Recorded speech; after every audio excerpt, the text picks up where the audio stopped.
I'm going to introduce Terence, and then you'll be in for an experience that I think you'll find instructive, entertaining, inspiring, and challenging. This lecture is, this evening is an independent lecture, but it's also the introductory part of a workshop which will continue tomorrow and Sunday, 9:30 to 3:30. For those of you that might want to go into these subjects more in depth, and Terence, I think, will give you some indication of what will be covered in the workshops tomorrow and Sunday. So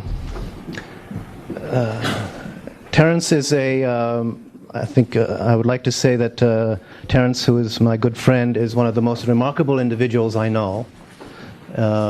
He is an explorer, a student of shamanism and of history, of ethnobotany, and of a whole variety of other disciplines which would be too numerous to list. He has a very unusual gift for articulating with exceptional clarity connections, insights, and understandings from really the frontiers of human exploration and knowledge. He has a gift for combining scientific knowledge with poetic, sensuous expression that is quite exceptional, and he has a truly visionary mind that is able to range deeply and widely across a very wide spectrum. And it's impossible to put Terence into categories. He transcends the usual kinds of academic categories.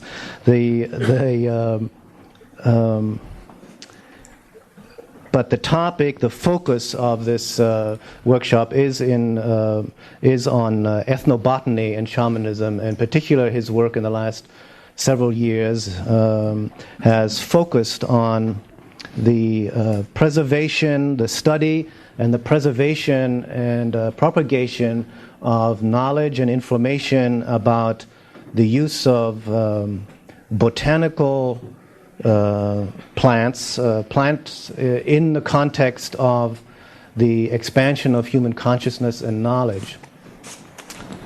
And I can assure you that if you haven't heard Terence before, and even if you have, you're in for an exhilarating journey into spaces of the mind that you won't forget. So with that, I'll turn you over to Terence McKenna.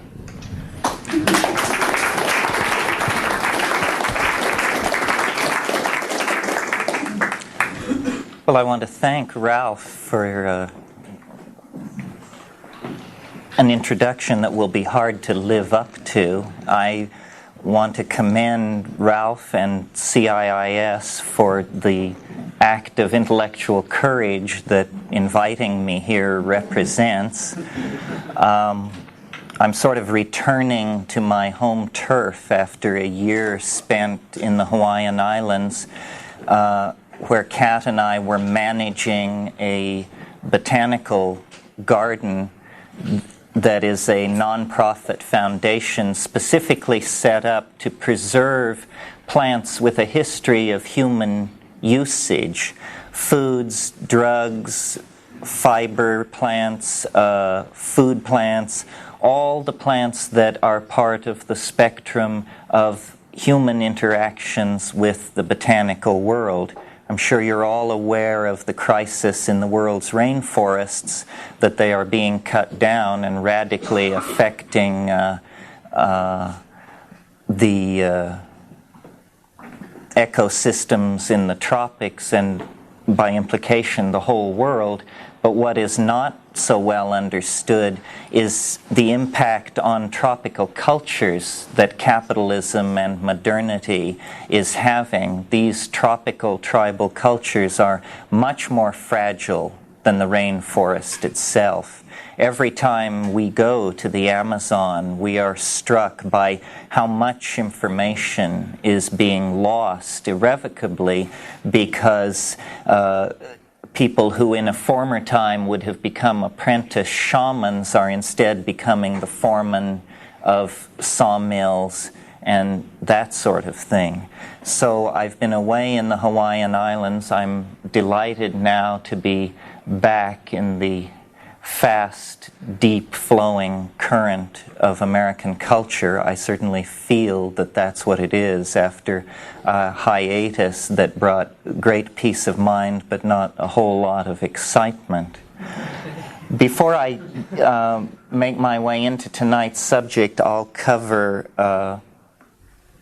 what I think of as preliminaries and business. First of all, as Ralph said, this is the opening lecture of a weekend that will be conducted all day tomorrow and all day Sunday.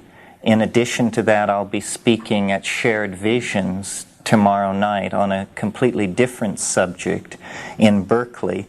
So if any of you are interested in attending the follow-on meetings of this workshop, you should see the staff of CIIS. If you're interested in hearing what I have to say about a new calendar, you should come to Shared Visions tomorrow evening. How many of you heard the talk on KPFA today? A few, so I shan't fear if I repeat myself. I want to call your attention to a couple of projects that have finally been completed. Psilocybin, the Magic Mushroom Grower's Guide, which has been out of print for about 5 years, is now back in print with more photographs, expanded text, better paper, etc., etc. Anyone who is interested in literally cultivating a relationship with a shamanic ally, this is the place to begin. Also, Lux Natura, which is the company, which is sort of a clearinghouse for my ideas, tapes, and books, has completed work on a software package, which is software which runs on the Apple IIe, 2C, or 2GS machine, software which supports the theories of time that are explained in the invisible landscape. This was an extremely arduous task of conceptualizing and then turning it into software. My colleague Peter Meyer, the best debase hacker around, is here tonight. Peter, why don't you stand up and share the glory? So any of you who have that kind of a machine and are interested in the ideas in the invisible landscape, this is our best shot. This is state-of-the-art stuff. At the moment, we can do no better than time wave zero.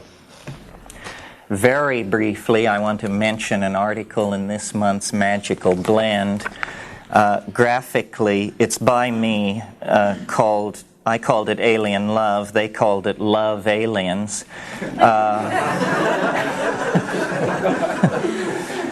Graphically, I think they took revenge on me for knocking Crystal Power, but the text is there if you're interested. I'm going to talk for 45 minutes or an hour, then we will break, and if you're interested in what Lux Natura has available, there are catalogs here. There's another piece of paper which describes the work that Botanical Dimensions is doing, and also I want to promote a very interesting event that's going to take place in November, a conference here in San Francisco called Angels, Aliens, and Archetypes, which should be very interesting. It's going to happen at the Fairmont Hotel, and besides myself, Whitley Strieber, who wrote Communion, which is now on the New York Times bestseller list, I understand. Jose Arguelles, who I understand has disappeared into the Imperium, will descend to share his thoughts on UFOs with us. Jacques Vallée will be there. Ken Ring, the near-death experience man. Michael Grosso, who wrote The Ultimate Question. Richard Grossinger, a number of other people, people that I have wanted to publicly debate for years. So I think it should be a very lively weekend conference. There are flyers on that. Okay, so much for all of that. The theme, the overarching theme of this weekend here at CIIS is psychedelics, before and after history, shamanism, and ethnobotany. The succeeding meetings will deal with the details of shamanic usage of hallucinogenic plants worldwide in a kind of survey format with special emphasis on those places and peoples that I have personal experience with, which is the Amazon basin and Southeast Asia. And I understand that if you are a student at CIIS, there is credit for that. Tonight's lecture is an attempt to set the stage and sort of enunciate the philosophical themes that stand behind the effort to understand and enumerate psychedelic plants and their usage anyway. I mean, what is the point of it? And the reason I called it, or the reason I invoked history before and after, is because I think that the psychedelic experience, especially as it is induced by plants, is a phenomenon that too little has been made of in an effort to sort of preserve the chestnuts of modern science and society. The psychedelic experience is an extremely old part of the smorgasbord of human experiences on this planet. In fact, the emergence of human consciousness and the emergence of an awareness of the properties of these biodynamic alkaloids scattered throughout a number of plant genera may be nothing less than the same thing. We know that the arboreal primates of Africa at a certain point in the past, and people of goodwill differ on exactly when, came under pressure from an advancing phenomenon of desertification of the African continent. And at that time, new lifestyles, new adaptations had to be put in place. The arboreal canopy dwelling lifestyle of these primate tribes had to be put aside. They descended to ground level.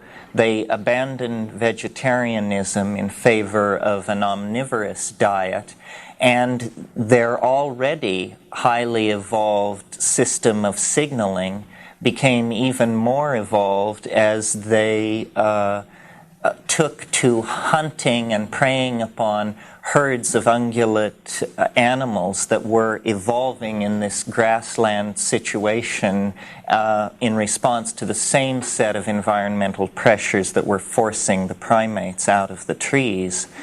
Roland Fisher did work showing that visual acuity is increased if small amounts of psilocybin are given to graduate students. Psilocybin in doses that are sub-threshold for the triggering of psychological changes. And in fact, he made the point to me when he told me about this, that this was a clear instance of a drug allowing a being, a person, to have a truer picture of reality than if they had not ingested the drug. But Fisher, who was a psychologist, never drew the conclusion regarding what the consequences of such an increase in visual acuity would be on the lifestyle and adaptive skills of an animal. It's very clear, in the same way that if you have a plant in your diet which stimulates or challenges your immune system, that will increase your adaptive advantage. It's very clear that the presence of a biodynamic steroid or alkaloid which increases visual acuity will also have a tremendous impact on the adaptive strategy and the success of that strategy in a given animal. So it's possible to suggest that once psilocybin was established in the food chain, those primates that utilized it quickly became the dominant and then the exclusive form. Well, now, how did this psilocybin enter the food chain of these primates? Very simply, because it was coprophytic, meaning it grew in the manure of these ungulate animals, so that once the ungulate animals became a food source and a focus of interest and attention of these primates, they could not help but notice, as they tracked and followed these herds, that the mushroom was thrust upon their attention. If any of you have observed Stropharia cubensis, which is the species I'm speaking of, growing in the tropics, you know that it is quite an astonishing natural object to come upon in any environment. I've seen them the size of dinner plates in the Amazon, and they have a very rich golden color, and they rear their heads above the surrounding grasses in the meadowland situation. In fact, they actually look like small fleets of flying saucers that have come in and settled on the grass. To this day, baboons have the habit of, baboons are also primates of this grassland environment. They have the habit of rushing over to cow pies and turning them over and picking up bugs and searching for protein in this way. So it is no great leap of faith to suppose that very early on they would have these primate animals would have noticed the presence of the mushroom directly in their path, and being omnivorous, they would have eaten it, and first in small experimental doses which confer increased visual acuity, that would have established a selective reinforcement loop in favor of those animals with a taste for mushrooms as opposed to those animals without such a taste. Very quickly they would have bred out the other preference, and very far-seeing monkeys would have been established. The next level of the argument requires a somewhat greater leap. It has to do with the fact that at increased doses, the psilocybin in these mushrooms seems to activate the language-forming centers of the brain, Broca's area, or the ceruleus. It isn't clear, but what is clear that experientially these things are catalysts for language, and that from the signifying, from the signaling repertoire of these primates to the act of signification is a symmetry break, a leap into the unknown that it is reasonable to speculate was actually triggered by the presence of these biodynamic plants in the diet. Once that happened, there is the establishment of a set of associations. The cow, the mushroom, which in the mind of these creatures, I'm sure that the mushroom was thought of as coming from the cow, because after all, the manure came from the cow, and it seems to be just a seamless web of associations. So the cow, the mushroom, and lying ineffably behind that, the experience of the tremendum, the experience of an ineffable mystery that now, some 100,000 or 35,000 years later, is no less mysterious, in spite of the fact that we have made an immense intellectual conquest of the world in which we live. We extend our metaphors of explanation to the most distant stellar objects and down into orders of magnitude of the physical universe, many levels beyond which we can perceive with our unaided senses. Nevertheless, this tremendum that these early primates contacted remains precisely that, a mysterium, a transcendental mystery that beckons across the epigenetic landscape of human culture and organization. And some of you who have heard this lecture or these ideas before know that it is my opinion, going beyond Gordon Wasson, that this really lays the basis for the genesis of religion. Religion begins in the notion of the holy.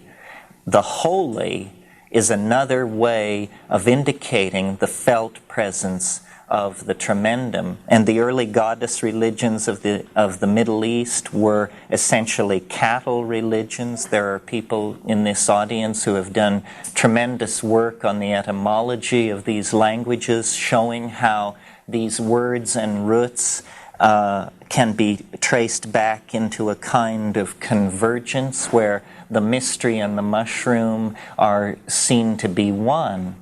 So this means that in spite of the prejudices and intellectual predilections of Western man, which are essentially pretensions that have arisen in the dimension created by ignorance, the dimension of ignorance created by the Judeo-Christian attitude toward nature, which sees it essentially as something to be exploited rather than integrated or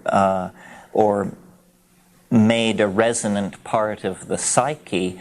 In the light of that ignorance, the connection to the vegetable world has fallen away. Although even as late as the 19th century, mythographers and mythologists like F. Max Mueller and Fraser were talking about the vegetation goddess as a kind of archetypal category into which all of these early religions could be subsumed. Then in the 20th century, this idea fell into disrepute. And the interest in the psyche became detached from the historical career of man through time and became a kind of, a hologram, if you will, the Jungian hologram of the archetypal matrix, which, if you've ever read Jung, you know that he has very little appreciation for historical chronology.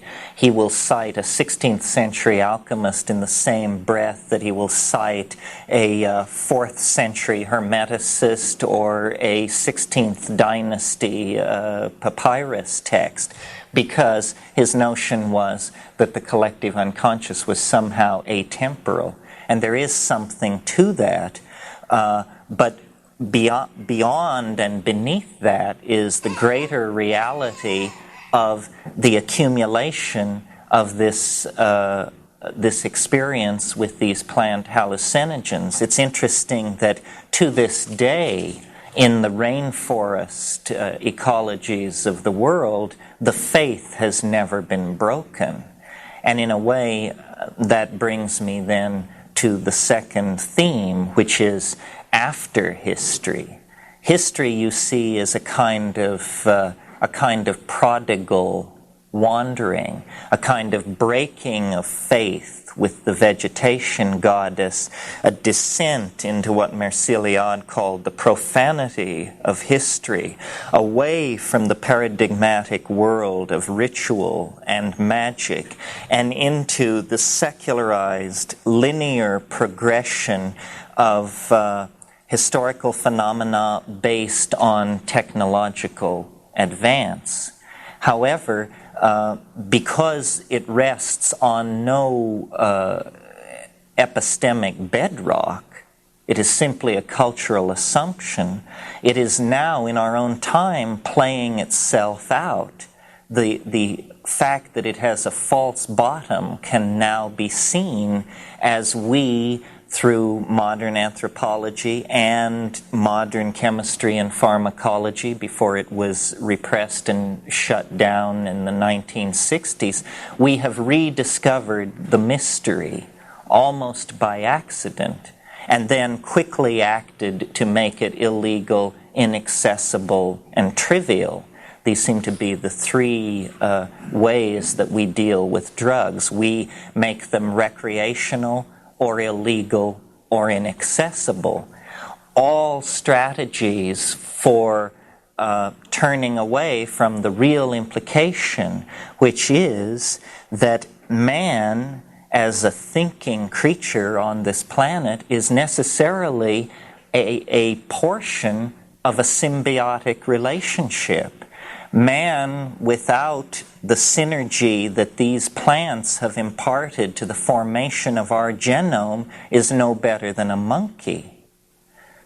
So that, recognizing that, we are forced to recognize that the experience of spirit, for which most of us rely upon the testimony of Meister Eckhart and Juan de la Cruz and Hildegard von Bingen, is in fact a birthright of each and every one of us. But the bias of the scientific mentality, which is the bias which says the world must be known through the pristine agency of the unencumbered observer, it has to be abandoned. And by unencumbered, I mean unstoned. This is the idea that nothing is true except that which emerges from the most sober sorts of reflection, in every sense of the word sober. And yet we know that a substantial portion of the meaning of reality is contacted in the Dionysic excess, in orgy, in the abandonment of the sanctity of the individual ego and emerging into the group mind of the tribe or even the condo complex in our own time. Yes, so that... But that entire spectrum of human experience, the group-minded, emotive, orgiastic, swept-away spectrum of experience is denied, and in its place is put a real horror of nature. And when you have horror of something, you move in such an epistemic murk that you give yourself permission to destroy. The rape of nature has been analyzed as precisely that, a rape, a subjugation of the feminine. And it certainly is that, but it's something else as well. It is a horror that gives permission to destroy, a microcosm of this, which everyone who works in the Amazon is aware of, is the myth of cannibalism in the Amazon. The myth of cannibalism was specifically promulgated to give white people permission to carry out atrocities on the native peoples, because it was said they are homophages. The most horrifying thing we can imagine, gives us permission to deny their humanity and then ride roughshod upon them. And on a larger time scale, this kind of relationship has been extended to all of nature. Now, because of the work of people like Hoffman and Wasson and Metzner and Leary and earlier people, Lewin and others, the 20th century has come full circle. We have dug so deep into the toy box of matter that we have actually come upon the residence of the God, or the residence of the mystery, and it cannot now be denied. This is, I believe, a lot of what the cultural struggle over hallucinogens and the impact of plant-induced hallucinations is about. It is that science cannot continue as usual in the face of this phenomenon. It is what the parapsychologists have been seeking, but have not the courage to proclaim, because so strong is the bias against drugs in this culture that automatically anything having to do with drugs is ruled out of bounds in the realm of evidence, precluding forever, in my mind, the validation of these phenomena. So-called psychic phenomena are an everyday occurrence where hallucinogenic drugs are taken.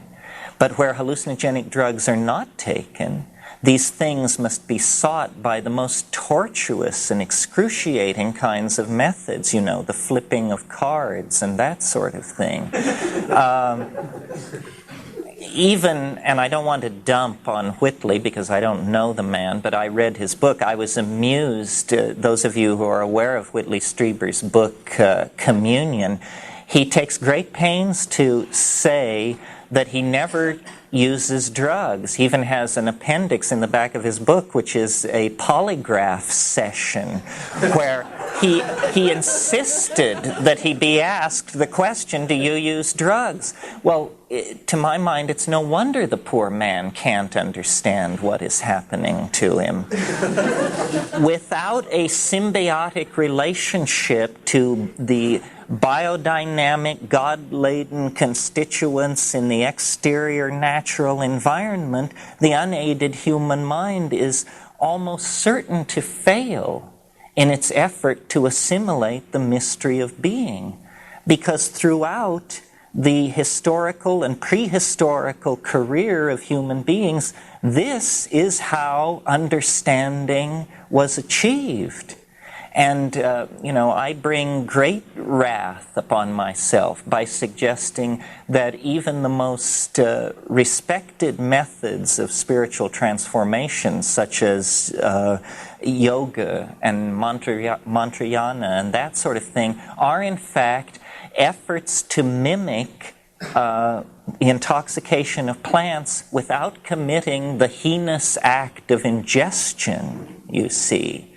Again, this a masculine paternalistic society has such a penetration fear, such a fear of having Mother Nature come at them with the large, thick reality of things that, excruciating ordeals will be substituted in lieu of that. Not eating, flagellation, sitting for hours and hours, obeying for years the orders of beady-eyed opportunists. All of this sort of thing will be tolerated in lieu of making the commitment to nature. That's what it is. It's a commitment to nature, to the efficacy of nature.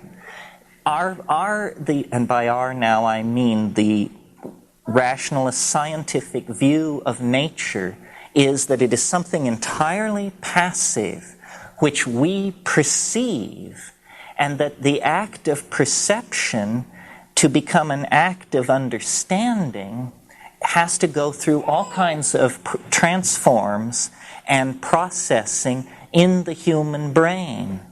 Nothing could be further than the truth.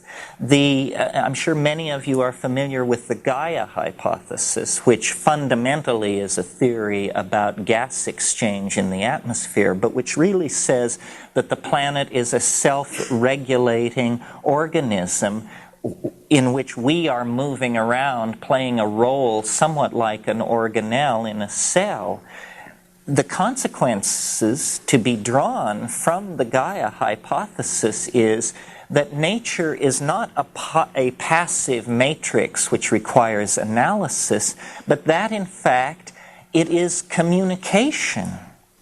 That the perception of nature is the perception of nature's intent. And if we could, and this begins as a kind of outlandish notion, is nature talking to us? Is that what is happening? And ends, I think, in the conviction that that is absolutely what is happening. We do not live on this planet. We live in this planet. Hundreds of miles of atmosphere rise above us. We move along on a kind of membrane, which we call the surface, but which is really simply a symmetry break in the physiology of the planetary organism. The planetary organism, for us, is a continuous stream of communication to us, which we deny. And we deny it by strategies that have been spun out over millennia. One of which is, of course, the subject-object dualism inherent in our languages, the notion of the passivity of the exterior, the notion that mind is a phenomenon, in fact, an epiphenomenon of the functioning of brain.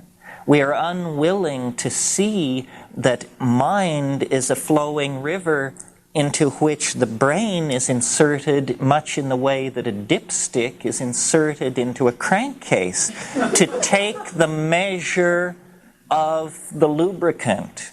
That's what we are doing. And there's a lot of talk about paradigm shift, what will it be, where will it come from, etc., etc.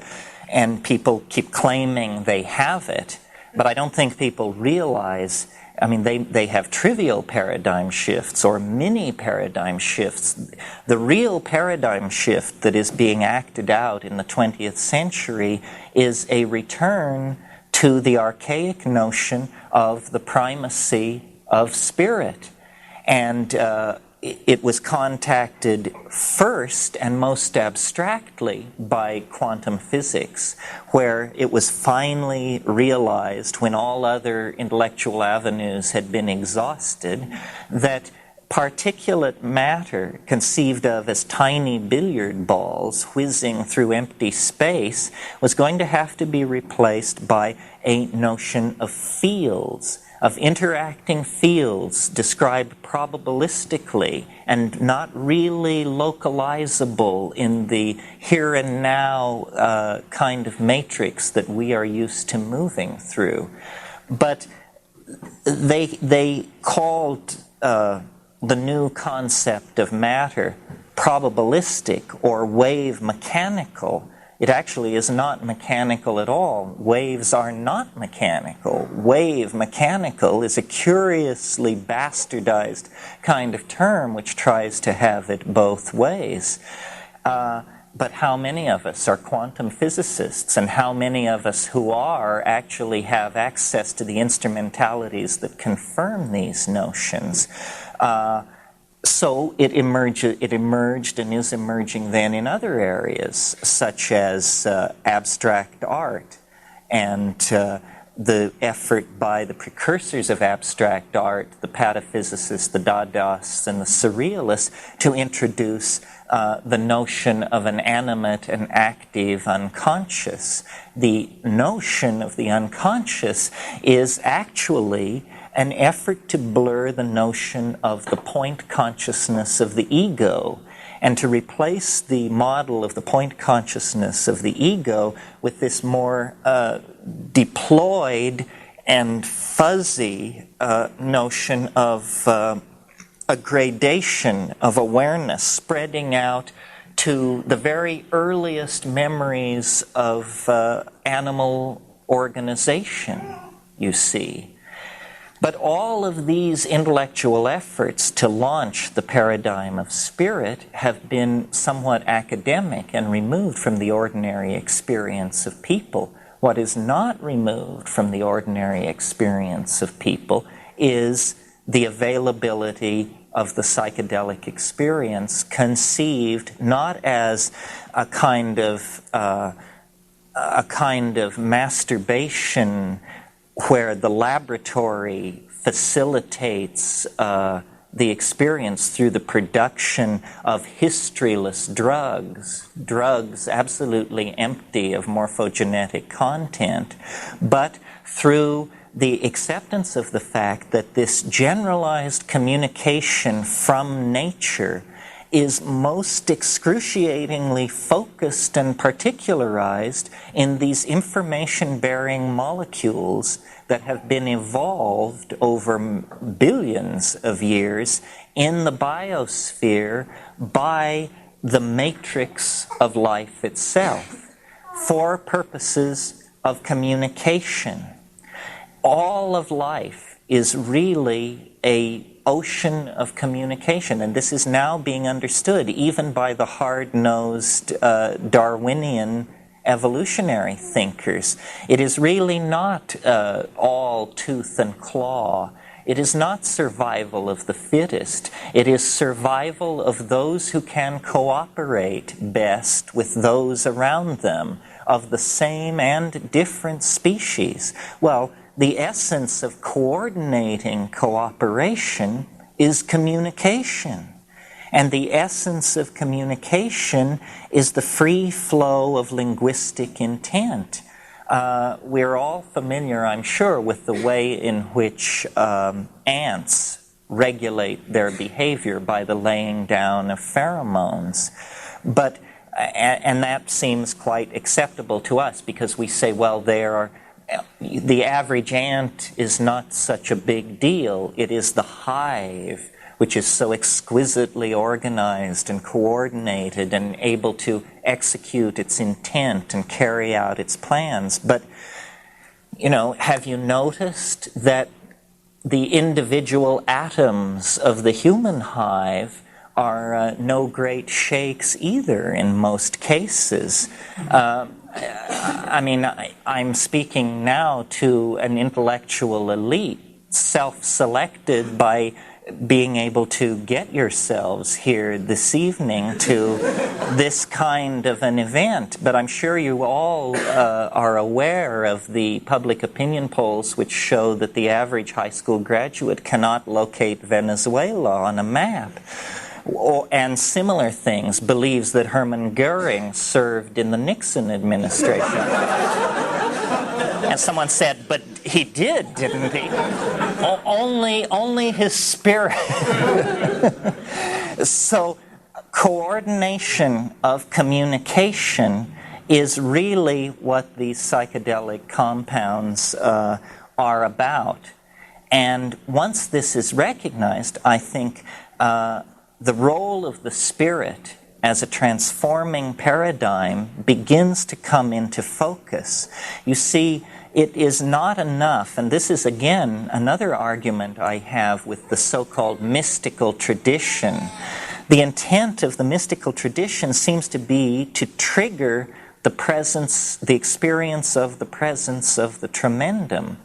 But in fact, what is necessary is to be able to act in the presence of the tremendum, to execute behaviors based on the felt experience of the tremendum.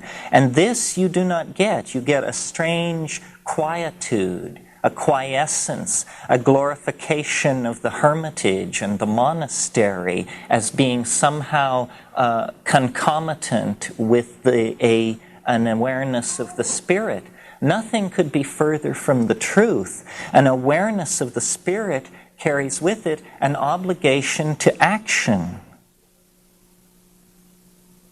Obligation to action within the context of, and I say this as generously as possible, the hive, so that the appearance in modern times of the anthropological data and the pharmacological sophistication and the botanical sophistication to recognize the role of these psychedelic plants in the formation of human culture is extremely important. It seems to me it is the seminal event of the 20th century, toward which all the other things I mentioned, Freudian and Jungian psychology, modern art, nostalgia for the archaic, etc., point.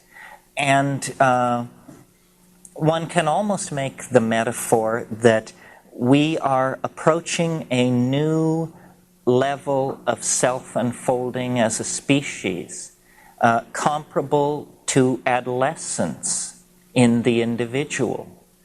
What happens in adolescence is that the DNA reaches the place in its program where there is a symmetry break and a new set of messages begins to be sent. Hormonal messages. You can think of them as pheromones within the body. That's what a hormone is. An organic catalyst within the body which suddenly shifts the focus of the individual from what Freud called the polymorphic perversity of the ego to the felt presence of the other, conceived in that case as a sexual partner.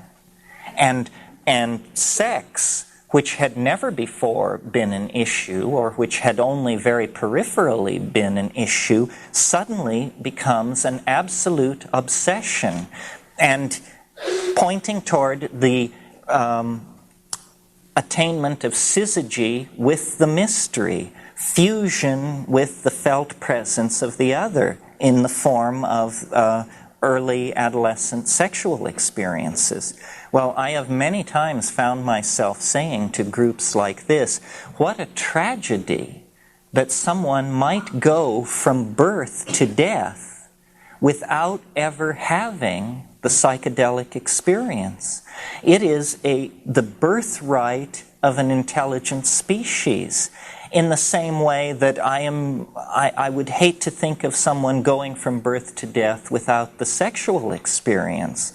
These are completing and illuminating and transcendental dimensions of experience which one must have in order to fully claim the dimension of humanness. Now, in the process of culture recapitulating ontogeny and phylogeny, we have reached our childhood's end. And our childhood was the world of naive Newtonianism, Hamiltonian atomic systems, a place for everything and everything in its place. We have come to the end of that process. Now we must invite the presence of a greater mystery. And in the same way that though we enter into the sexual dimension at adolescence, we leave it some 50, 60, or 70 years later, depending on how lucky we are, still without a full understanding of what went on. I'm sure you've all seen the little sign which says, we grow too soon old and too late smart.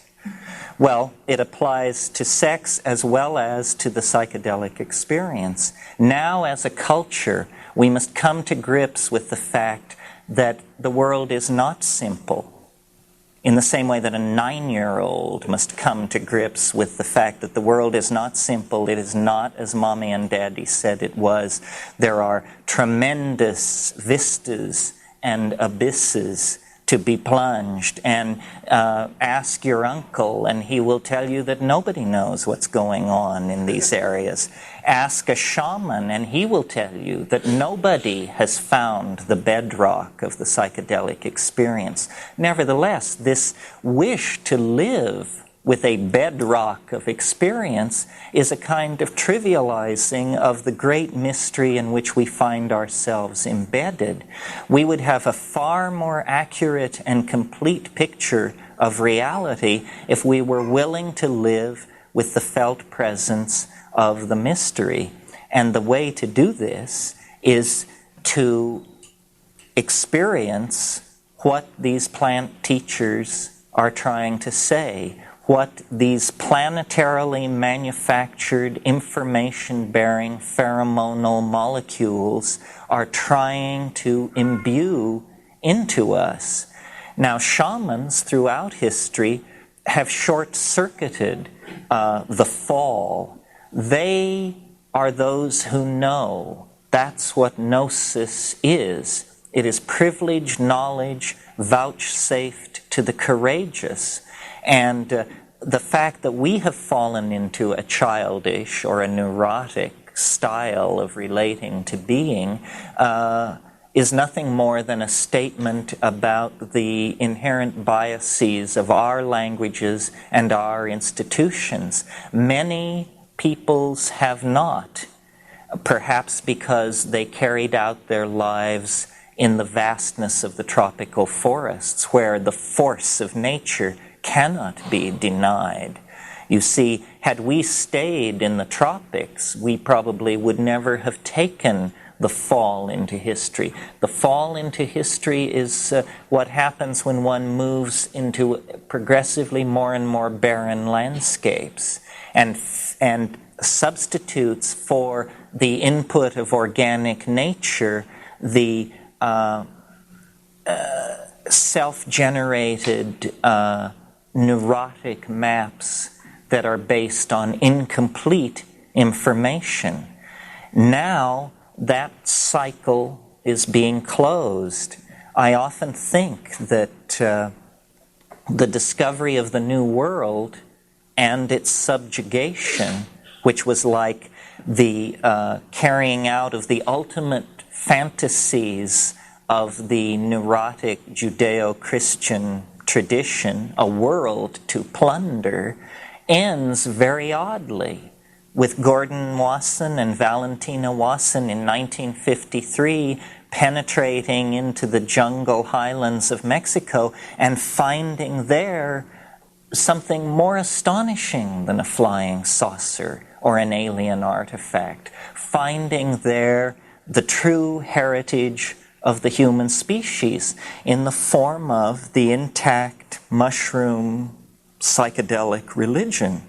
Eros, lost since the dismemberment of Osiris, lost since great Pan's death at the rise of the Christian era, but not dead, only sleeping. And now, through cultivation techniques and the propagation of ethnographic literature and the work of people like Metzner and Hoffman and Wasson and Schultes, shoved directly in the path of the careening cultural juggernaut of Western civilization. This is why I've called the weekend Psychedelics Before and After History, because I see history, as I say, as a prodigal hiatus, a wandering in the desert of unknowing, an indulgence in an easily cured neurosis, if we will but take upon ourselves the personal responsibility for cultivating a relationship with the mystery. We have bought in so thoroughly to the notion of a hierarchy of information and a declension of truth from experts, whether they be politicians, priests, or scientists, that we have devalued ourselves as the primary instruments of our knowing. And this is why I think, among other reasons, why psychedelics are so repressed, why it is so important to society to keep them out of the hands not only of children and high schoolers and hedonistic experimentalists, but to keep them out of the hands of research psychologists, pharmacologists, and physiologists as well, because fully appreciated, they will explode the Newtonian, Einsteinian universe the way a stick of dynamite explodes a rotten apple. And in the process, the hierarchies of paternalism, scientism, and reductionism will just be completely swept away. And this is all going to happen, God willing, in our lifetimes. My faith is that if it doesn't happen, then the cultural momentum toward a lethal conclusion will continue unto the ultimate catastrophe. And so that's why I am willing to address groups like this and seek to inspire psychologists and chemists and students of anthropology and culture to examine this, because I think we have wandered far from our birthright and trivialized the mystery of being in the process. And to recoup that mistake, we are going to have to become as little children in the face of the shamanic phenomenon and investigate it intellectually, experientially, linguistically, individually, and collectively. Only in that way will we be able to rescue the enterprise from its momentum toward catastrophe. Let's not forget that each one of us is here in this room because, 1,000 or 10,000 generations of thinking beings did not drop the ball. However tough it was, 9 times the glaciers have ground south from the poles in the last 150,000 years. 9 times they have retreated. This planet has witnessed all kinds of catastrophes and symmetry breaks, and still the trust, the implicit trust that the environment must have in us as the catalytic species, and we are the catalytic species.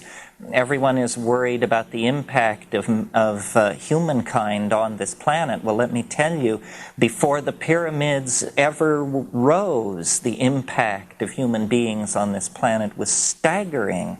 The CO2 level had been affected, the grasslands had been created, the great mammals had become extinct. All of this is tolerated because we are the prodigal sons. We are the pride of the planetary parent, because we are the omni-adaptable catalytic species that, if able to carry out the program which consciousness endows us with the power to impart, we will be able to carry the biosphere of this planet throughout the stellar system in which this solar system is embedded. And life has this atemporal sense of itself. The reason it tolerates the risk that we represent is because it is gambling on the hope that we represent. And the way to get aligned with that and to get in resonance with it is to clear the noise from the circuitry of communication. And the way you clear the noise from the circuitry of communication is by backing out of the garbage of profane culture, reductionism, linearity, all of these things, and abandoning the fall into history and returning to the garden. If we each do it, it will be fait accompli for the collectivity. If we all sit around waiting for it to come in the form of benevolent extraterrestrials or a religious conversion on the part of Reagan and Gorbachev, we will all go to hell in a handbasket together. So that is the stunningly central import of the botanical hallucinogens in the planetary ecosystem. And that is this evening's formal presentation as well. Thank you very much.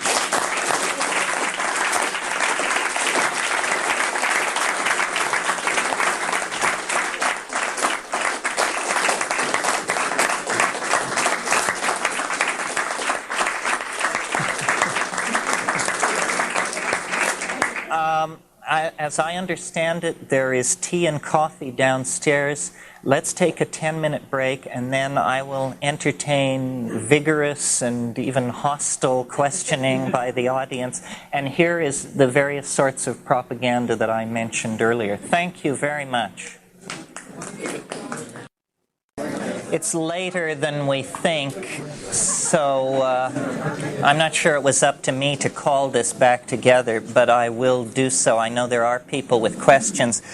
Before I take questions, I was handed an express mail package in the intermission.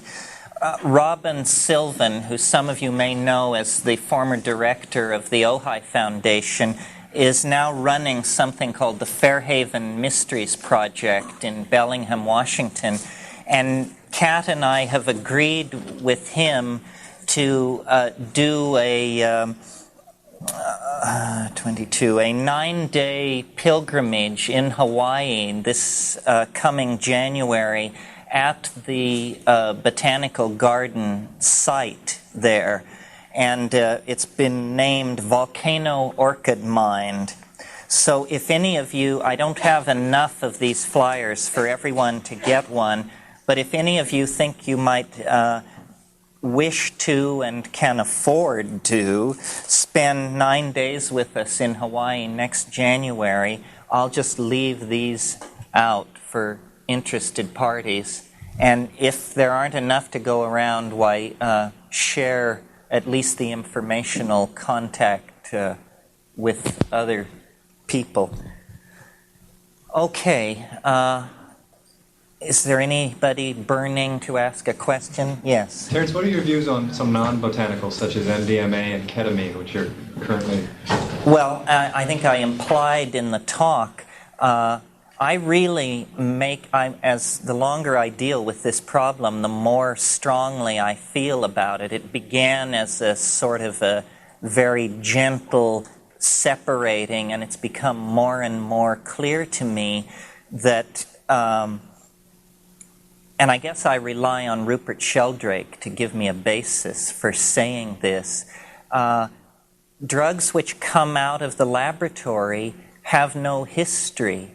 They do not vibrate with millennia of usage or with being products of the natural environment. They are, as I implied in my lecture, somewhat onanistic. So I view them as drugs.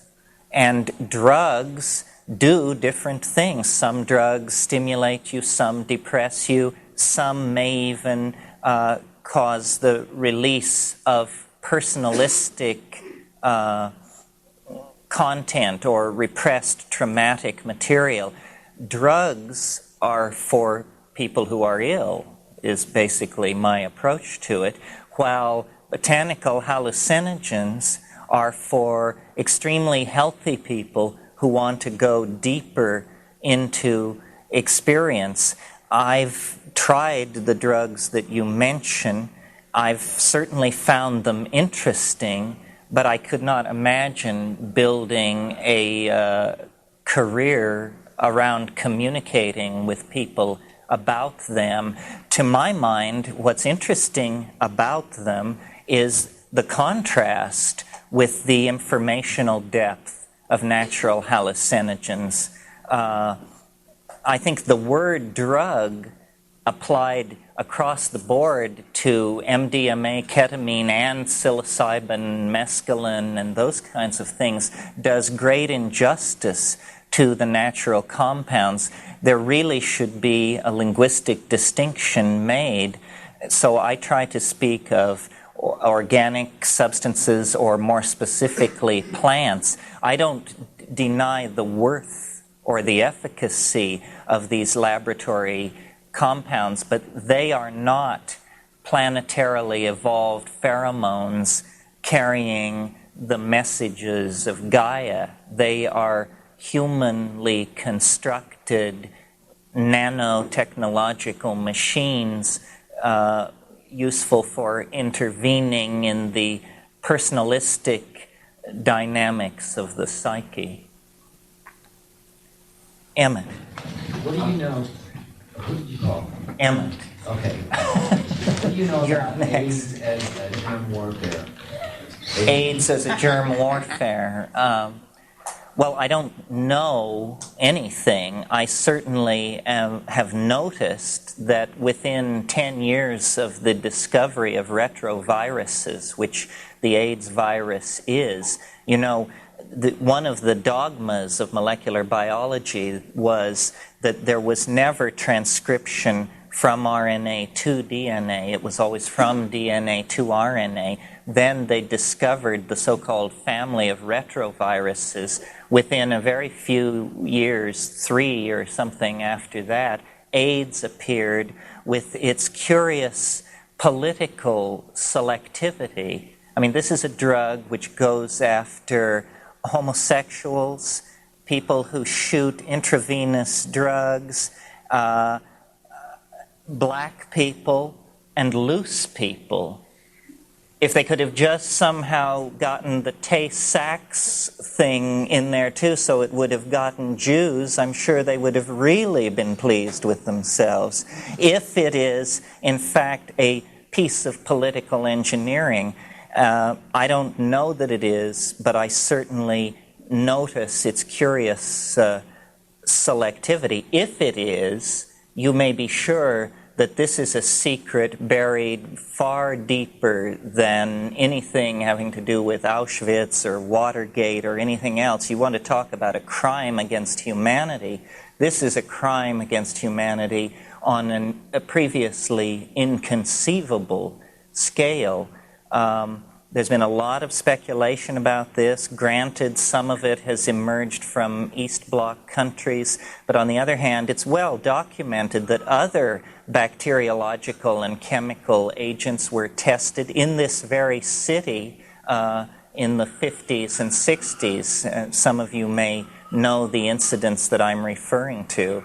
So it's a possibility not to be ruled out, certainly. I said that you would be next, yeah. You talked about the psychedelic experience and the mushroom, contrast to, but similar to, and also a mystical state or achieving enlightenment through other means not drugs. My understanding somewhat has been that the use of yoga or meditation or whatever to achieve these states would produce ultimately some kind of a permanent state of mind that would alter one's consciousness, if it is indeed able to be achieved that way, that would alter one's consciousness 24 hours a day. With drugs, your suggestion is there's an easier way to learn similar things about this state of being or whatever through drugs. But through plants, really. Through plants, but I know that you take a drug and you have experiences and certain kinds of realizations, and then you come down. So do you feel that there's some kind of program for ingesting the mushroom, or would it become something that would become part of your diet, or do you reach a state where you do indeed achieve sort of a permanent symbiosis? Well, I think that your point is well taken. Nevertheless, the mushrooms, the psilocybin affects the imagination. It is a stimulant to the imagination. And I don't really think that that is dissipated, or if it is dissipated, it's very slowly. Also, I'm not entirely convinced of the claim of the yogic schools that they can lock in these extraordinary states permanently. It seems to me that the shamans that I have had acquaintance with certainly are not abusers of these substances. On the other hand, they are regular users. And I think that it's fine that the insights are tested against the momentum of down reality. Yoga, most schools of yoga, in fact, I believe all schools of yoga, can be traced back to the 2nd century, the Yogic Sutras of Patanjali. Well, Patanjali explicitly states that light-filled herbs, his phrase, light-filled herbs, are one of the legitimate paths to achieving these high states. Certainly, if you look at the Rig Vedas are a vast and enthusiastic paean of praise to something called Soma, which was greater than Indra, greater than the gods of the old Vedic pantheon, the central mystery of the Vedic civilization. Gordon Wasson has argued very persuasively that it was a mushroom of some sort. So I really believe that if we had a completely clear picture of the evolution of Indian culture, we would see that for some reason, open at this point in history and looking back at it only to speculation, an institution of botanical shamanism was transformed into the notion of a lineage and a secret teaching and a set of physiological practices. So the issue of permanence is a kind of an odd one. Obviously, once you are not always stoned if you take a hallucinogen, a plant hallucinogen, but I am living proof that you're never the same.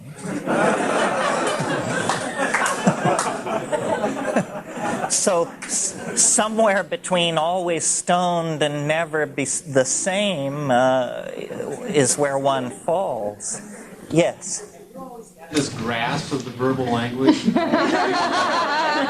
that one of your changes? Well, what were you like in high school? Different questions. No. I've thought about this a good deal because people keep bringing it up, and I find myself saying, that it synergizes command of language and so forth and so on. But the most honest answer I can give you is I was always glib. And in high school, we had a big forensics scene going in my high school. Well, you had two choices. You could be in debate or extemp. And I said, so what is debate? And they said, well, you stay after school and you make 3x5 cards on resolved that the General Association of Trades and Tariffs should admit the United States as a member. And I said, okay, so what is extemp? And they said, you go in cold and you draw 3 topics out of a hat, and you have 3 minutes to choose one of them and prepare a 15-minute talk. And I said, I'll go with that. And I was very, very good at it. But as I grew up and went to Asia and wandered around, as a freak, basically, I had no sense of myself as having great verbal facility. I discovered that really on the mushrooms. And if any of you, there's a book I can recommend that is excellent reading on the subjects we've been talking about. It's edited by Michael Harner, although he does not make a contribution other than to edit it. It's called Hallucinogens and Shamanism, and it contains about 9 articles on various plants with shamanic usage. Henry Munn, who is an anthropologist who has spent a lot of time in the Oaxacan highlands, has an article in there called The Mushrooms of Language. And he says, they catalyze language, they catalyze verbal facility.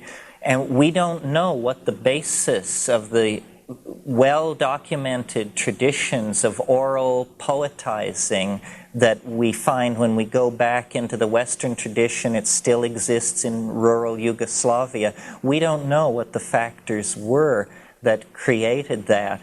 I think that most people who take plant hallucinogens are simply inspired to attempt to clean up their communication skills, because you do wish to communicate it. And it's the stereotyped view of the intoxicated mystic in our society is of an idiot, the inarticulate hippie, the guy who just says, well, man, it's like, In my experience, that is not what it is at all. They are an extremely potent catalyst for communication.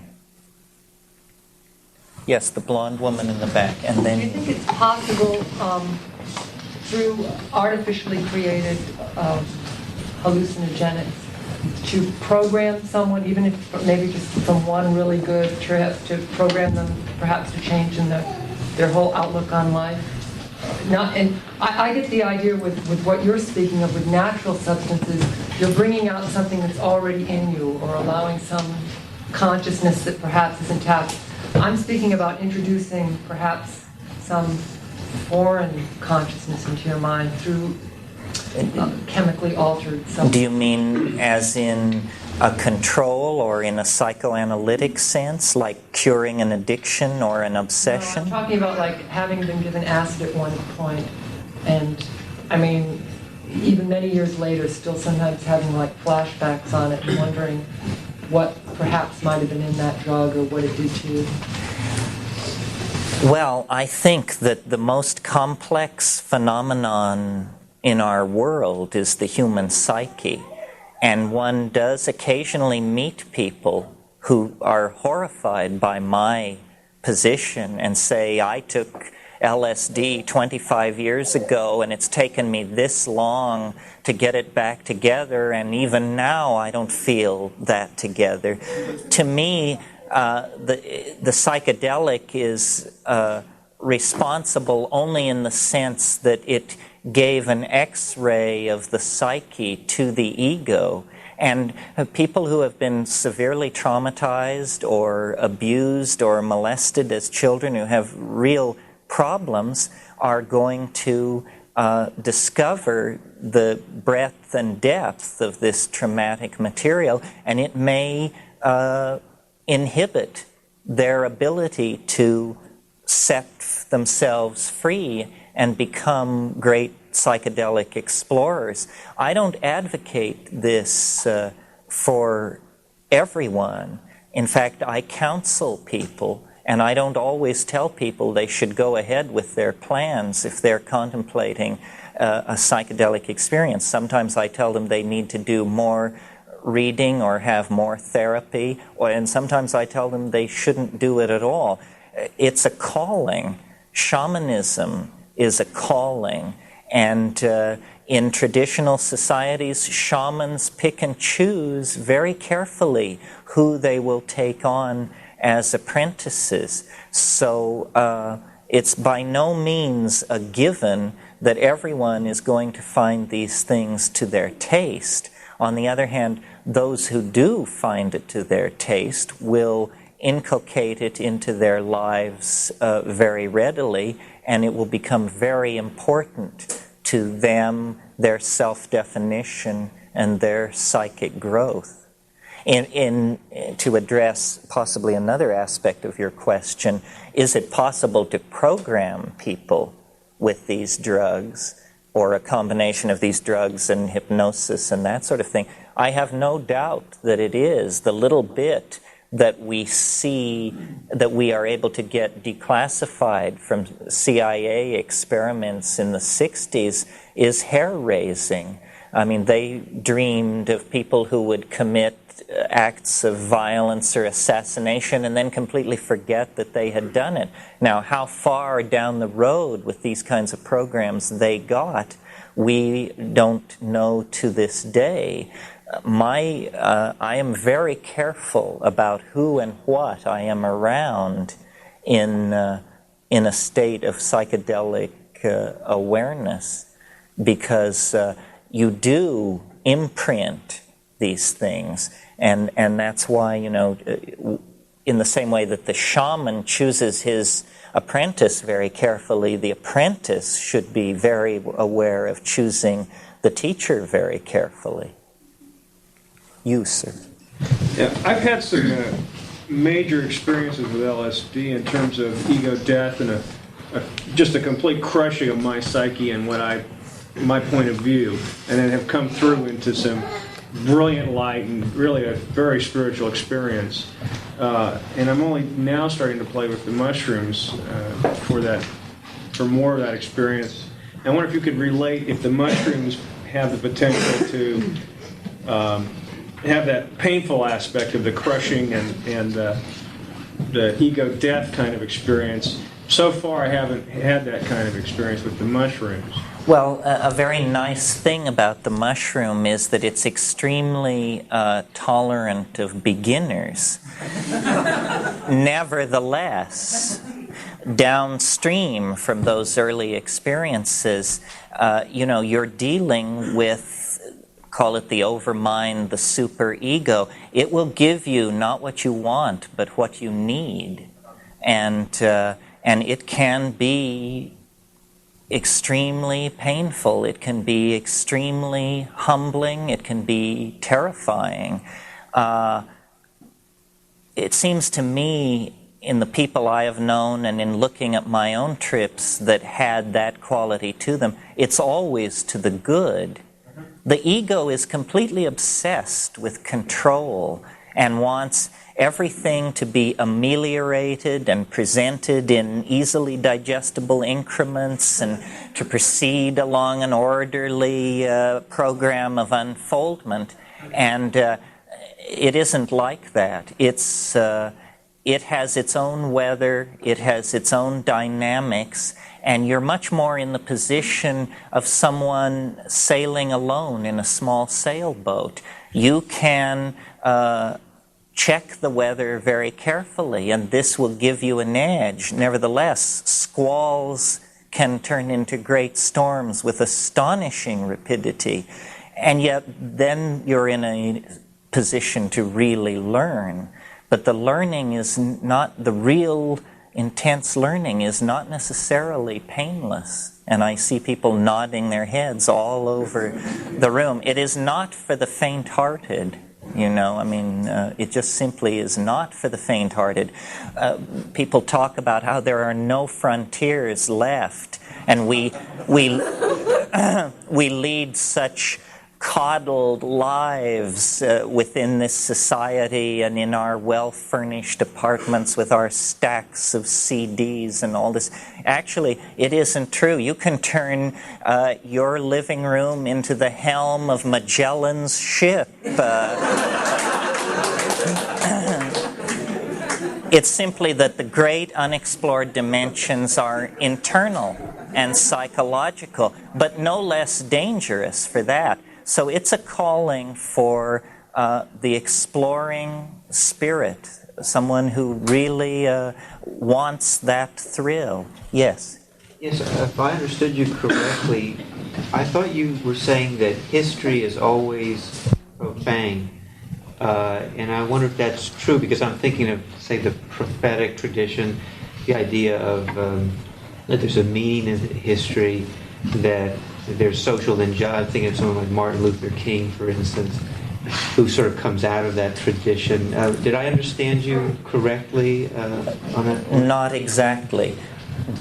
This is a distinction that Merciliade made in a book which was very important to me called The Myth of the Eternal Return, Cosmos and History, Myth of the Eternal Return. If you haven't read it, read it. It's a great book. And he simply set up these two terms, sacred and profane. And what he means is that sacred space is paradigmatic space. That means that it is ritualistic space. It is always involved with the repetition of an archetypal activity. He uses the Latin phrase in ilio tempore, which literally in English simply means in that time. But what it really refers to is the time before history. So the juxtaposition of sacred and profane is not a value judgment. It's simply a way of talking about two kinds of time. One that is cyclical and engaged in the ritual establishment of a kind of archetypal space, and the other that is linear and rational and proceeds from a beginning toward a future. No, obviously, history is studded with examples of great saintliness, great insight, great displays of compassion and understanding. So I didn't mean to imply that, and hope that I didn't. Yes? Earlier you made an excellent delineation between laboratory-produced drugs and botanicals. The question is, are the effects of each of these two different on the subtle bodies of people? Well, something more that I could have said about that, a very practical argument for botanical drugs, especially ones with a history of shamanic usage, is simply that they have a history of human usage. That's where the market testing was done over thousands and thousands of years. If a compound is toxic or triggers psychosis or mutagenic or induces tumors, it will have been dropped long ago by human groups who experiment with these things. Something can come out of the laboratory and be psychoactive, elicit some change in the self-perception of psyche, and can have all kinds of unknown or potential side effects. So what I always say to people, if I can reconstruct it here, who ask this kind of a question is, there are 3 tests to apply to a compound that you're thinking of ingesting. First of all, does it have a history of shamanic usage? Does it come from plants? Plants are also biological systems like us. They cannot produce truly alien compounds. And thirdly, does it have a relationship to known human brain chemistry? And I usually say to people, if you get 2 out of 3 on this test, it's probably okay to go ahead. But if it fails 2 of the 3 or 3 of the 3, I would steer wide of it. A perfect example, I mean, I don't want to dump on anybody's favorite drug, but just because I'm familiar with the literature, let me give an example.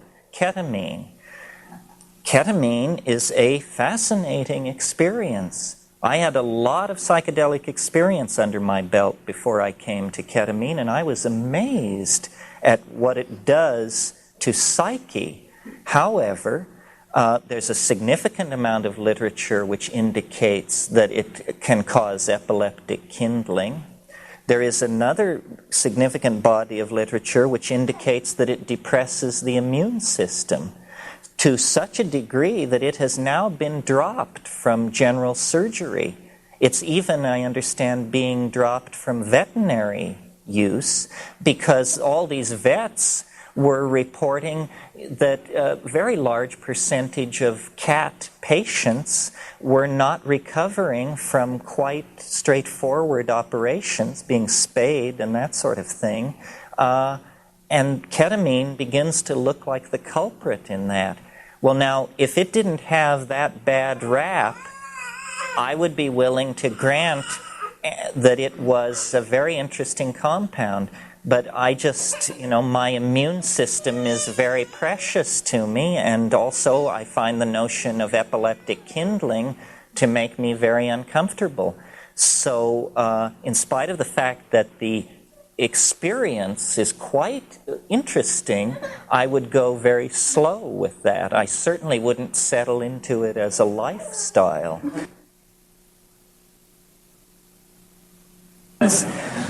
So just to reiterate, does it come from a plant? That means that it is benign to life.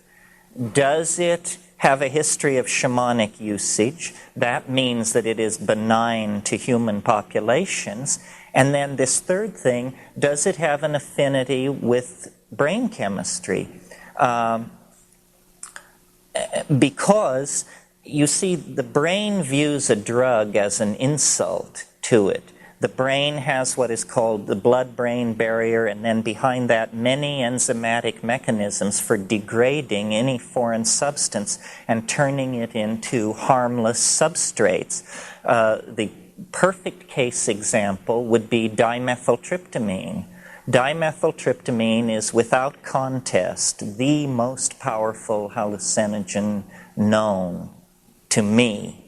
And I've spent a while looking into the matter. Okay, it does occur in plants. It does have a history of human usage in the Amazon basin. But what is most astonishing about it is when you smoke it, within 7 to 12 minutes, you completely return to normal.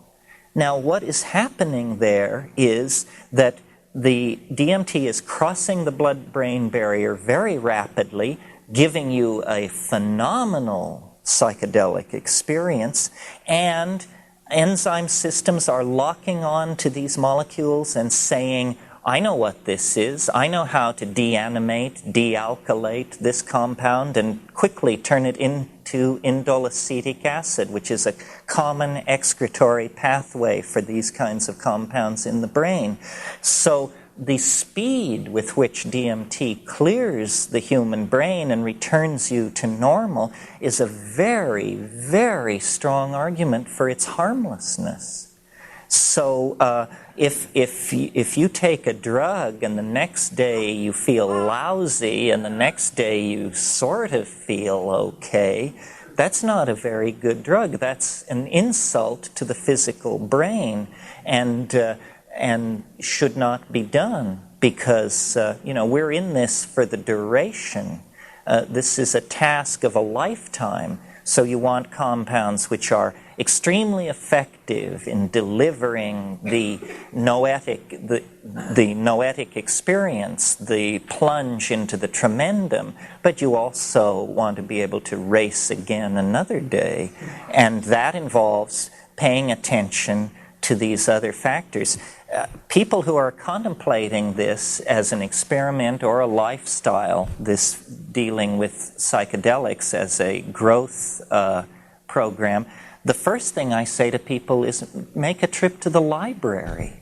A great deal is known about these things. Read the physiological literature, read the ethnographic literature, and assimilate that data so that you're not just going into it blind. Take a little responsibility for what you're doing. I'm appalled at people who take 8 different kinds of drugs in an evening and tell me they have astonishing experiences. I'll bet they do. But that's not for the duration. You can't build a lifestyle on that kind of thing. What you want to do is have access into the dimension in a way that is clean and informed and ethical and intelligent. That's how these shamans in the Amazon do it. I was tremendously impressed by their authenticity and by their awareness of these issues. These people are not naive, as so much of the ethnographic literature insists. They are extremely sophisticated, obviously in these matters, more sophisticated than we are. We have much to learn from them. That's why visionary and ecstatic shamanism is the model for doing this kind of exploratory work. Sir? Okay, I got a question which is crucial to me, and I think everyone. The long version is you espouse two different positions, well, many, but these particular two. The first one acknowledges that it's possible to transform yourself or investigate the world in a different way, and thereby save the planet. So you were saying at one point that even though, individually, in the face of insurmountable odds, it's possible to actually do that. You seem to be quite optimistic about that. There's obviously within your realm of possibility. That's involved with shamanism work and so forth. Now, on the other hand, obviously, a lot of people are aware, there's a whole body of end-time scripts coming from shamans, from Indian tribes. I mean, going back to Nostradamus, there isn't, to my knowledge, maybe I'm wrong, but there exists this overwhelming body of prophecy, which is a lot of which was produced on these psychedelic drugs. How do you reconcile those two positions, with some sense of hope? I mean, how do you reconcile having free will to change them or to save it? On the other hand, up against this monolithic block of information which says we're going to come up against this stuff very soon. The short question is, how do you avoid getting the horrors when you're tripping into the modern world? Okay, what about these, as you so aptly put it, these end-time scripts? The only one which is truly pessimistic is the fundamentalist interpretation of the Judeo-Christian appetite for apocalypse. That is a lethal script for the planet in which only 144,000 are saved. I agree and participate in the generation of these end-time scripts, but what I always say is it's an ontological transformation of categories, not the toxification or explosion of the planet. That is a unique point of view claimed by these Christian groups. And I think to the degree that they do that, they place a heavy burden on the rest of us. It's bad enough that we have these nuclear arsenals and the capacity to destroy ourselves without having an explicitly stated death wish as a cultural ideal. So I will... it's a question of apocalypse or millennium. And I believe that it will be a millenarian unfolding beyond the end time, not a cessation of life and a general judgment and a consigning of 99.99% of us to eternal damnation. How do you avoid getting the willies? A lot of people do get the willies when they are tripping and they come up against this end-time stuff. I think that the only cure is to stick with it.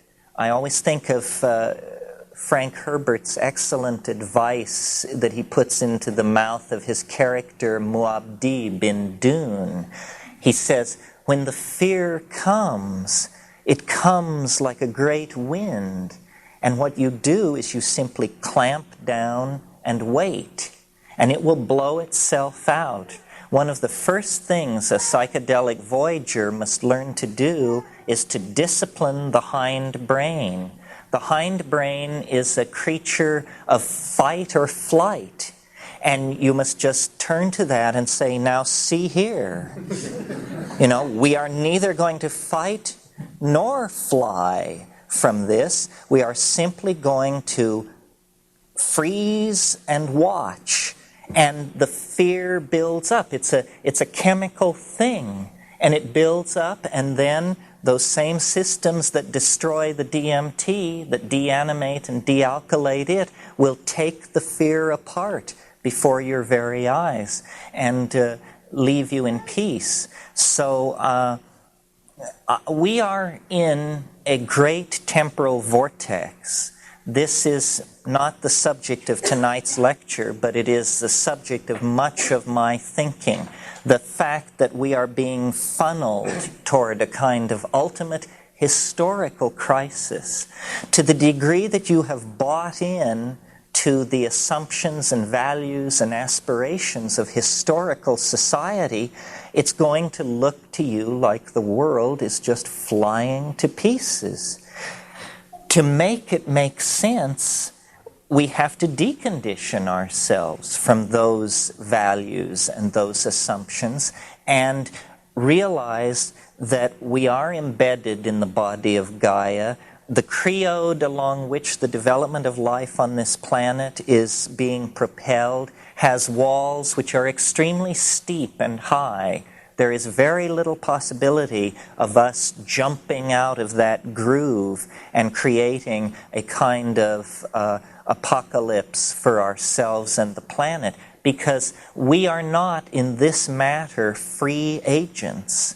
This matter of whether or not the planet shall be destroyed is something which the overmind or the superego of the species reserves unto itself. The proof of that in the present historical moment has got to be that a bloodthirsty nudnik like Ronald Reagan will sign an IMF agreement. If it is in the interests of people like that to support disarmament and disengagement and rethinking of the lethal momentum of history, then how much more it will be a part of the program of those who will eventually replace these people. We have reached the point, I think, where ideology has given way to a perhaps even more base desire, the desire to make a buck. And it is bad business to have thermonuclear wars. Therefore, the hysterical war hawks of capitalism, or of not even capitalism, but this fundamentalist, self-righteous, demagogic democracy, and of Marxist, millenarian, save-the-world types, has been completely read out of the picture. Governments are growing more and more irrelevant, while banking, commerce, and investment are beginning to dictate terms to these institutions. It is bad business to blow up the world, and this is the great salvation of all of us, even though we may not be particularly keen on the business ethic or mentality. So I'm very optimistic.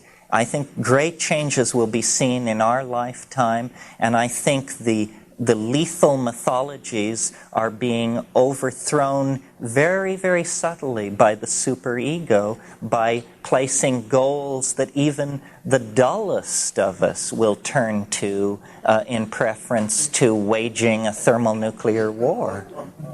Anyone else? Yes. Just interested a little bit in the vision you have for a post-historical relationship between the people and the technology that they create, which we sometimes go crazy with. It builds us the glasses and the other good things that improve our... Well, I think that culture is a dimension, literally, and that for 10 or 15,000 years, it has been a very low dimension. In other words, if you think of it as a dimension orthogonal to nature, it has been just a slight adumbration of nature. But now we are taking unto ourselves, through human-machine interfacing and nanotechnology and this kind of thing, this dimensionality of culture is becoming rather more expanded. So my notion of a post-historical world is a world where all of the technological appurtenances of the present world have been shrunk to the point where they have disappeared into and are scattered as grains of sand along the beaches of this planet. And we all live naked in paradise, but only a thought away is all the cybernetic connectedness and ability to deliver manufactured goods and data that this world possesses. So really, when I see the historical process running off the scale, it is not that we are destroyed at the end of it. It's simply that it runs off the scale into another dimension. Culture is where we are all going to live, but culture need not be something which is toxic to nature. It need not come tangential to nature at all. It can be in an entirely different dimension. This is why I often talk about what I call living in the imagination. The imagination, which begins as a slight, almost a flicker of iridescence across the mental world of ordinary reality, is going to grow and self-reinforce and expand until it will be virtually all there is, if that's all one chooses to experience. Now, a person living in, let's say, Midtown Manhattan, they live in a dimension where nature has been entirely read out. The problem is it has been literally read out. It has been bulldozed into non-existence. What we need to create is the equivalent of Midtown Manhattan, but in a dimension such that it nowhere comes tangential to the body of the planet, either by scenario one, the engineering scenario, by placing it in outer space, or scenario two, the postmodern engineering scenario, putting it into nanotechnology, or scenario three, the psychedelic engineering scenario, where we somehow put it into mind, whatever that is. So the post-historical world is the world where thought defines the modalities of being rather than the laws of physics and inertia. If wishes were horses, beggars would ride. Well, eventually, I think wishes will be horses and beggars will ride, but not across the surface of this planet, but through and across the endless grasslands of the imagination. One or two more, yes. Is there anything to be said for MDMA because of its friendly nature, and just as a means of turning on large numbers of squares? Yes, I think in my lecture I said that drugs are for sick people. Anybody who doesn't love their neighbor needs chemical or therapeutic intervention. And, if MDMA in the hands of a skillful therapist can do that, more power to it. But it addresses sort of trimming the fingernails of the ego, not these dimensions that I am talking about. Someone else, yes. An area that you talked about that reminds me of something that I've been very interested in studying, we come to call it the ecology of history. Can you say something about why a culture that grew up or evolved in the tropics would be so different than one that grew up in what you said, barren land? Because of the overwhelming presence of ordered organic systems at every level. I mean, if you don't have to grow up in the Amazon. If you're there 3 weeks, you begin to get the message that, my God, this is some kind of a brain. You take a lung full of air, and it's like a symphony of odors, which you know to be pheromones, carrying messages from one member of a species to another, from species to species. So then you shift your sensory focus to sound, and you realize, that languages are going on all around you, hundreds of them, between species, among species. The tropical rainforest is the most exquisitely ordered process on the planet, and any culture which grows up with that as its front yard is going to be a culture immersed in the Tao, inevitably, because you don't survive unless you come to terms with it on its terms. None of your rules count for anything. It sets all the boundary constraints, and you see the exquisite ordering, how it all works, the economy of form, the economy of resource, and the depth of its pure communication. So that's the great difference. Heinrich Zimmer, in his massive study of Indian art, says of the cultures that wrote the Vedas, he says their great breakthrough was they had no cosmic mountains, no sacred rivers, no holy spots. They worshipped fire, and where the sacred fire was kindled, the center of the universe came to be. They could erect this ritual space anywhere. This is, in a sense, a breakthrough in consciousness, but also it's a denial of the power of place, and it gives then permission for greater misuse and disregard of nature to come. And I view those Aryan people not as an Eastern culture, but as the furthest most extension of Western culture. They set us on this path as surely as the Greeks. So the two probably can be traced together somewhere south of the Caspian Sea. One last question. Okay, I've heard you speak before of man's role in the mycological spreading of the mycological network of the mushroom. I wondered if you could, if you knew of how it's going in Europe and even beyond there, if home propagations. Oh yes, home propagation is now a worldwide phenomenon. It was a great change for the mushroom to become no longer an endemic of the grasslands of the tropics, but to become an endemic of the cellars and attics of the industrial democracies, bringing a shamanic ally into the very heart of high-tech culture, which it does very nicely. It teaches cleanliness, punctuality, discretion, all virtues that definitely need to be cultivated. So you see, it is a symbiotic relationship. What the mushroom is giving us is information about the world outside of and beyond history.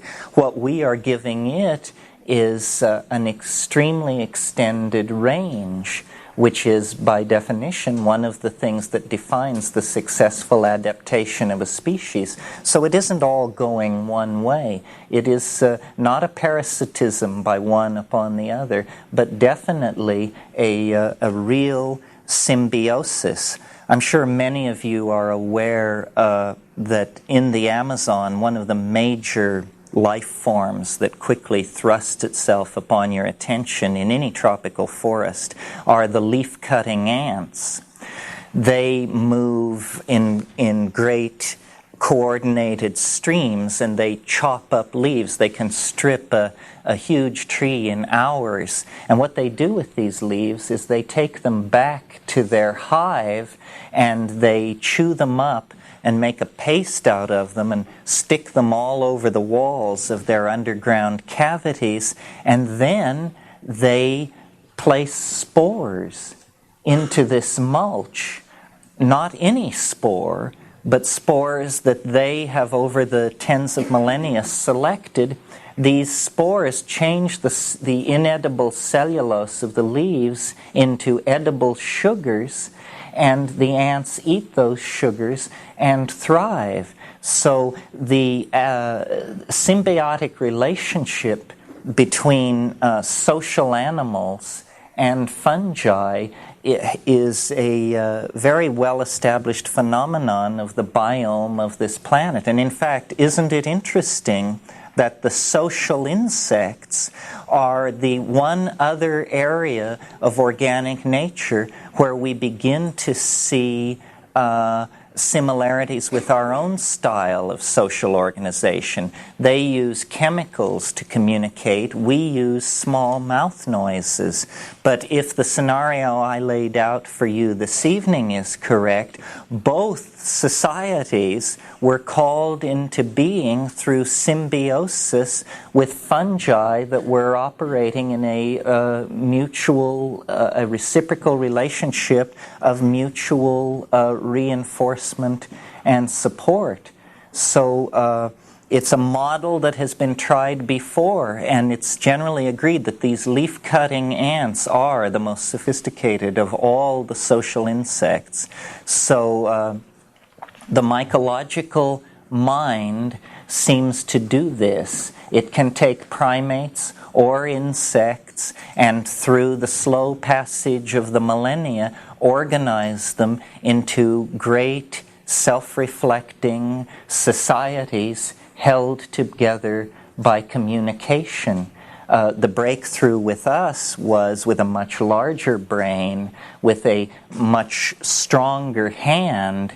We have then evolved a kind of open-ended symbiotic relationship with the mushroom, while the insect societies have been caught in a closed loop, probably because of the small size of their individual brains and their limited ability to manipulate physical matter. But the principle is the same. The distinguishing difference is that our relationship with the mushroom is open-ended and promises a bright future not only for ourselves and the mushroom, but by implication for all life on the planet. Because as we come to realize the ethics of biology, we will cease to be so xenophobic and homocentric and much more willing to see ourselves as the stewards of the planetary garden. And this is, I think, ultimately what the psychedelic experience and what psychedelic shamanism leads us into: stewardship of the planetary garden in order to create an endlessly self-transcending horizon to all of our futures. Thank you very much.